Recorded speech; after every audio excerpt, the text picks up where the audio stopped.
Welcome back to our 2-Minute Tuesdays with Trish and Pastor Dave. 2 minute two. All right, today's question Okay. is from Raphael. Ooh, I like that name. That is a fun name. It is. Raphael. I wish my name were Pastor Raphael.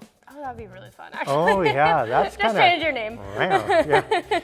It's Pastor Raphael. It sounds like it should be on a show, like one of those. Yeah. Why do they always portray pastors like that? There are two kinds of pastors. There's either the boring pastor or there's the hot pastor. And neither one of those is really appropriate. So writers, do better with your clergy characters. Thank you. Moving on from that. All right, here's the question. Sorry, it's a pet peeve. I can't watch shows with pastors in them. He's like triggered. I am, yes. Did such a bad job of portraying. All right, Pastor Boy, let's answer this question. Yes, ma'am. How do you deal with inevitable things like death or natural we're gonna get disaster? that I'm segue? sorry, I guess That's a horrible that was a horrible segue. I'm All sorry. right, okay. We just went from whoop. yeah, go ahead, repeat your question. All right. Let me get in the frame of mind. Here we go, repeating this question. How do you deal with inevitable things like death or natural disaster? It seems like the who concept of God fails when these things happen. Did he say whole concept or who concept? It said who concept. So it's like Dr. Seuss. I think he meant whole. Maybe, probably whole. Because the who's down in Whoville are It very says upset. who, I'm just reading what it says. Okay, this is way We're off never the rails. gonna get through this question. Okay, that's all right, because I got the meaning, Raphael. Sorry, we don't mean to make light of this. It's a really serious question. Yes. So, look, Wait, he says, Oh. and everybody dies eventually. So, and then Wow, there's an anchor on this. There's a lot to that question. All right. I'm So feeling it. seriously, Raphael, we talked about this actually a few weeks ago in a sermon in church. The sermon where Jesus was walking on the water and there was a storm. And then Peter called out and said, if you really are Jesus, let me walk to you. And Jesus said, okay. And Peter started walking and then he sunk. And what we took from that, and by the way, at the end of that, Jesus reached out and saved him, even though Peter couldn't do it.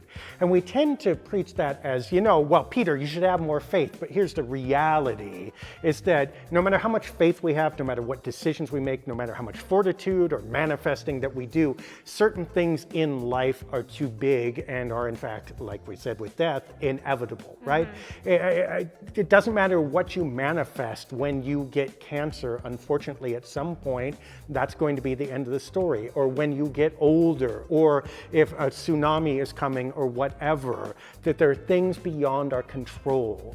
And the story of God is not the story of the God who picks some and says, Trish, I favor you, therefore nothing bad happens to you, and Dave, you suck, therefore here's your earthquake, right?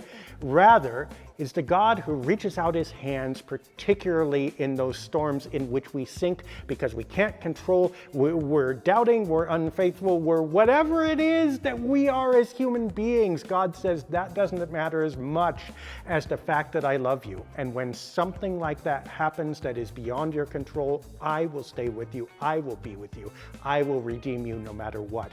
And that hand reaching out to Peter and pulling him out of that water was not a hand saving him from that particular storm on that particular day, because Peter's gone now, right? Death caught him too. Rather, the hand that assures us that no matter what happens to us, we will be loved, we will be brought home, and no matter what, we are embraced by God in a way that nothing can overcome.